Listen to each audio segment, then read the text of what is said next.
พี่น้องสบายดีอีกรอบสองเนาะพี่น้องเนาะมื้อนี้เฮาก็ออกมาสวยโทรศัพท์ก็อัดวิดีโอไปอัดวิดีโอมาก็ตัดวิดีโอเองพี่น้องได้2 นาทีนึงเมื่อกี้ก็เลยโพสต์ลงใน TikTok แต่ว่าอันนี้มันสิได้จักนาทีหารายได้เนาะพี่น้องอยู่ซื่อๆดีกว่ายืนเลี้ยงงัวหายใจถิ่มไปมือขาว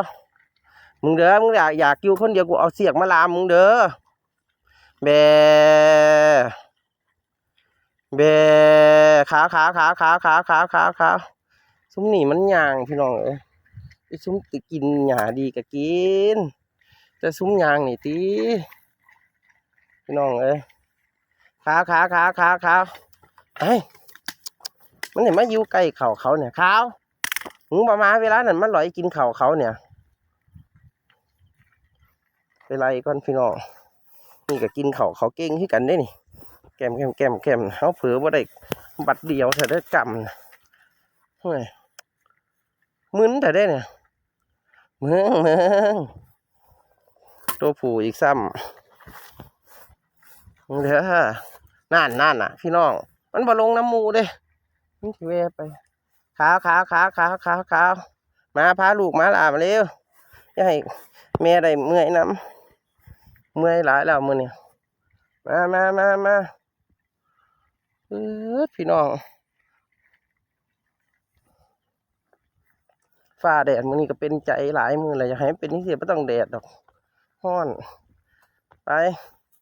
น้ำเขาบ่อึดนี่ก็นับมือแห้งแต่แข็งแห้งขึ้นเนาะพี่น้องมันก็ดีเนี่ยเดี๋ยวเอายาเพ้นเมสลินใส่กล้วยกินไปเดี๋ยวนี้ก็เศร้าเสื่องซึมละมึนละกินกล้วยเขาซื้อมาหลักกินของเขาเบิดเครื่องหวีบุญแคบ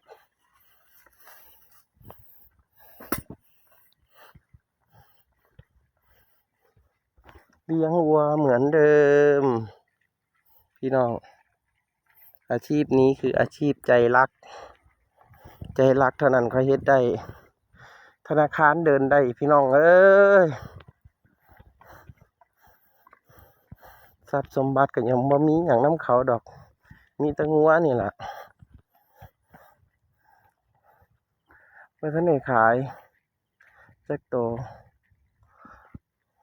กินเด้อมึงมากินสิมึงไปกินยังไง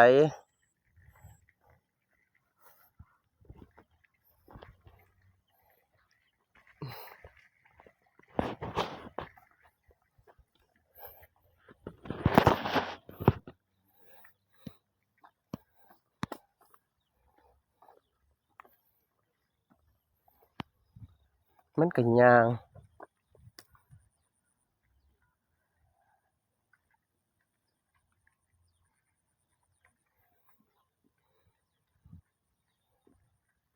นั่นน่ะค่อยมักหญ้ายาวพี่น้องอยู่ทั้ง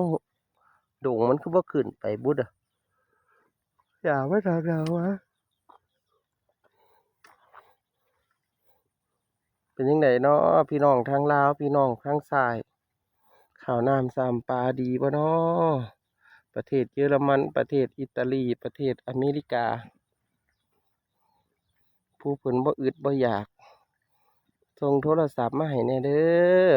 คอมเมนต์มาเนี่ยโทรศัพท์กับโทรศัพท์ห่างไม่เซล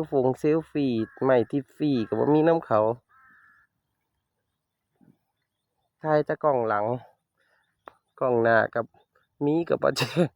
หน้าจอก็แตกพี่น้องเอ้ยแห่งทุกข์แห่งซ้ำหีบ่ำตึกค่อยกี่พี่น้องเป็นว่าแห่งทุกข์ปัดแห่งซ้ำหีบ่ำตึกค่อยกี่เป็นว่าสิ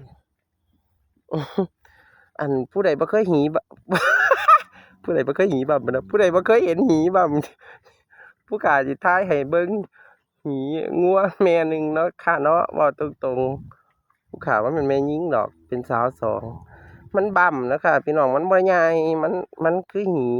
หรือว่าหีหมูกับบ่แม่นหน่อยมันบ่ำมันแบนไปเลยพี่น้องทั้งหน่อยทั้งบ่ำค่อยกี่กับค่อยน้อยนี่แหละค่ะ บ่ใหญ่บ่ยาวนั่นน่ะแห่งทุกข์ผัดแห่งซ้ำสิ้นอีสูบักลาสิมีน้ำเพิ่นบ่หากมี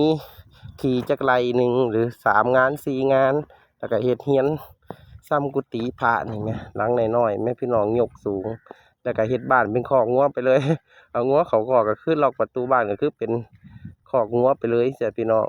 แล้วเฮาก็มุงหลังคามันทั้งพูนทั้งหลังบ้านชีวิตนี่มีแต่งัวจ้ะ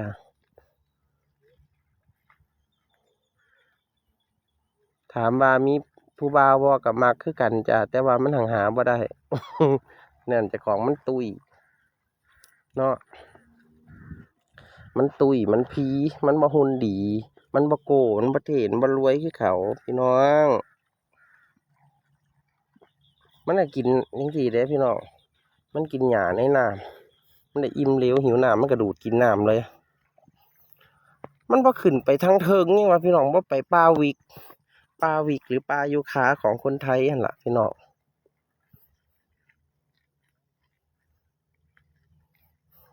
1 2 3 4 5 6 7 8 9 10 12เนี่ยอีกตัวหนึ่ง13นะต้องนับเรื่อยเด้พี่น้องงั้นลอยไปกินข้าวเขาฝนก็จ้าว่าตกแบบใดดินแบบใดฝนรำคาญพี่น้อง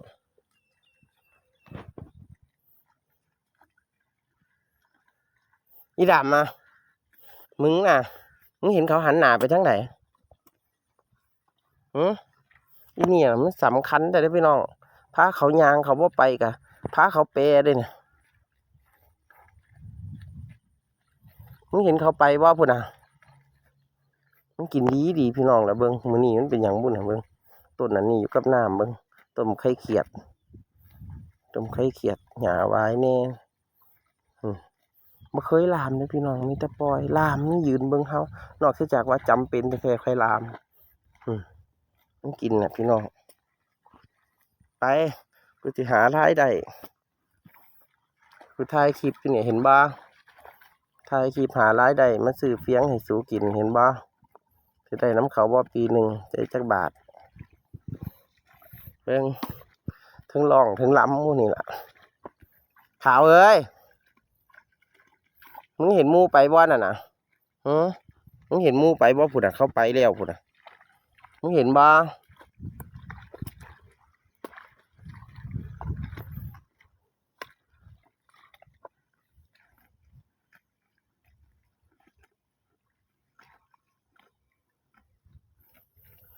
ขาวนี่หานี่กินหญ้าบ่เบิ่งเขาเมืองเบิ่งนกกระยางมันยางน้ำกินหากินตะกะแตนพี่น้องจักเงาะจะกินนี่หยังเนาะจะกินตะกะแตนน้ำมันหัวกินหญ้าเป็นตะกะแตนกระเต้นออกจากต้นหญ้ามันก็กินเลี้ยงงัวก็ให้เบิ่งงัวนี่แหละพี่น้องก็ให้เบิ่งนี่หยังขาว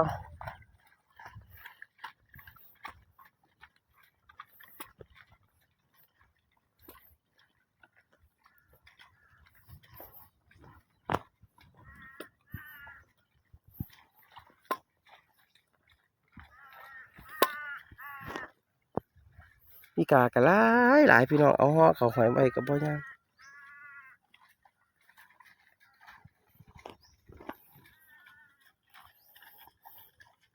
กินหญ้าเด้อแดงเด้อมันสวยแล้วเด้อถึงเวลาบ่าย3เขาก็ออกเลยดิฟ้าฝนชนละทามา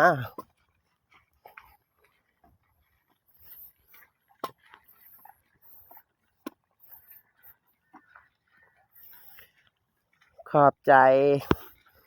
พี่น้องผู้เพิ่นกดไลค์กดแชร์ให้เด้อ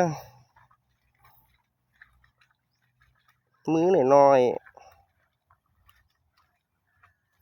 อันมีเกียรติของคุณแตะลงไปน้อยเดียวนี่โป้โอเคพี่น้อง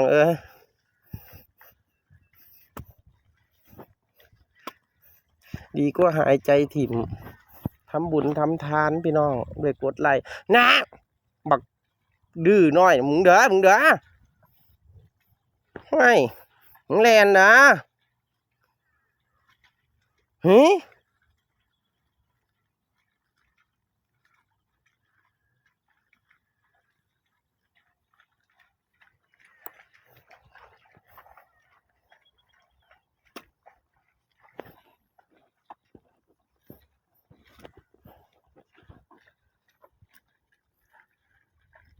มึงจะไปใช้อันน่ะ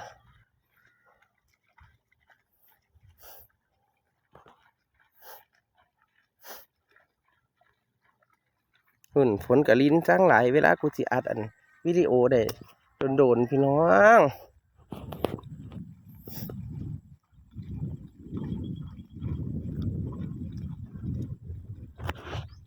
เขาบ้านผู้ใดอยากมีเฮียนมีศาลมีที่ดินอยู่เขาเจ้าบอกว่าห้ามไปเฮ็ดหังนกห้ามไปเฮ็ดก้นแง่ห้ามไปเฮ็ดอหย่างเกี่ยวกับหังเกี่ยวกับอีหยังของคนอื่นพะนะเขาเจ้าว่าบ่ให้เฮ็ดบ่ให้ก้นหูอีปูก็บ่ให้ก้นพะนะก็บ่ได้ก้นโดนแล้วล่ะหูอีปูก็ได้บ่มีเวลาก้นชีวิตก็อยู่กับงัวพี่น้อง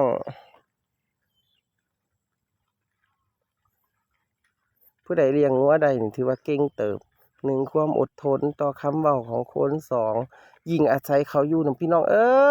ยอดทนได้เก่งเติบพี่น้องเอ้ยความอดทน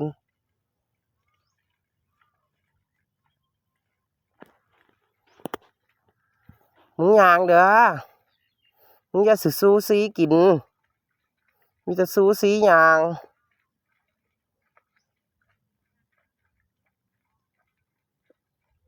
ฝนกะลิ้นมากกวนๆเฮากำลังสิอัดได้โดนก็ได้พุ่นน่ะพี่น้องหาว่าแม่นน้อยเด้อพุ่นน่ะ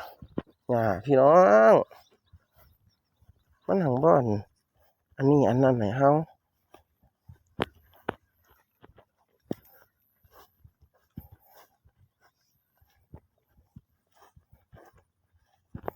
ก็แม่นละเนาะน้องบ่ผู้จบคือเขา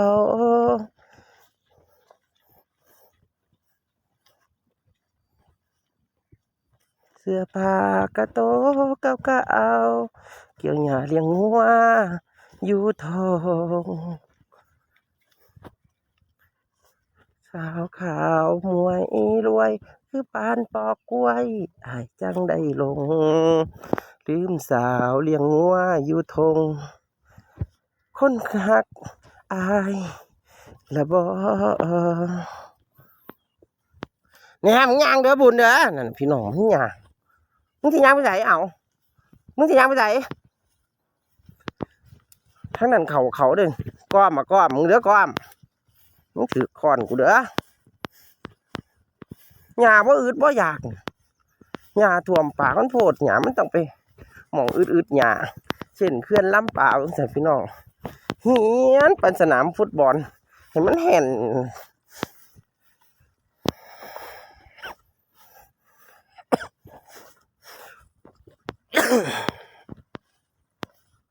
มึงจะไปกินใสก็บ้าน่ะนะมึงจะไปใสสังหลายย้ำนี่กับสิโซกับโป๊กแน่เนาะพี่น้องมันนอนตมมันหมักตมแห้งๆบ่หมักเด้มันอยากนิ้วก้อยมันขึ้นกันแท้นะมันอ้วนขึ้นกันแท้นะมันตุยนกกระปูดมันก็หากินแมงกันน้ำงัวนกกระปูดตาแดงน้ำแห้งกระต่าย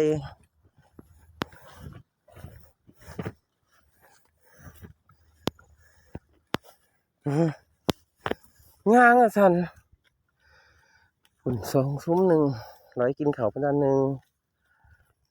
2 3 4 5 6 7 8 9 10 11 12อีกตัวหนึ่ง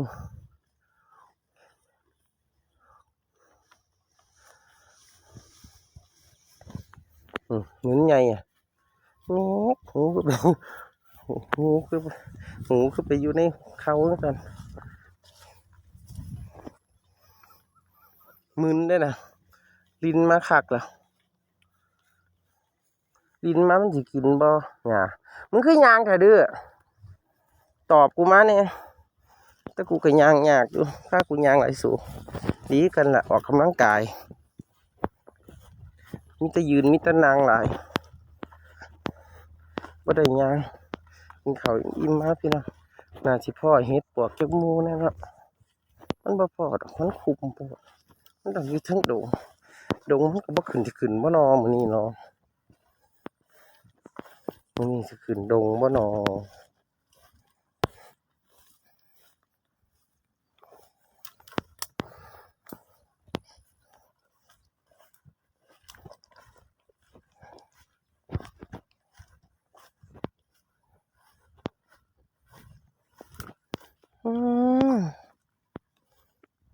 ลิ้นมาคักแล้วแต่ว่าเอาอันนั้นกันฝนมาอยู่พี่น้องเสียมันมาทางนี้ให้ไปยื้อใต้ต้นมันสิมาทางนี้พี่น้องมันหันหน้ามาแล้วจานมันอวยมาแล้ว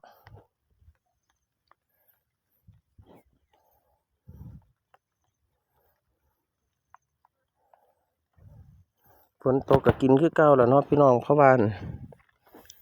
มันบ่มีหยังกินเด้คันมันบ่กินมันหิวเด้มาแล้วพี่น้องเริ่มออกมาแล้ว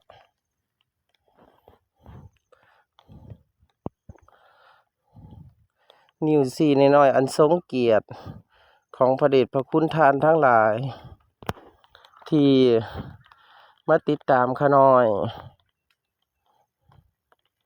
เอานิ้วมือน้อยๆอันทรงเกียรติของท่านกดโออาวุโสโอเคให้ในเด้อค่ะ อยากได้ยอดไลค์คือเขาติดตามให้แน่ตอนนี้ตะกี้29วันนี้เพิ่มขึ้นมา32คนแล้วจ้า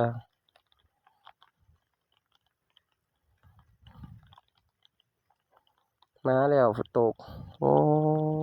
คันบ่ปล่อยมาก็จักสิให้กินหยังเนาะพี่น้องมันก็บ่มี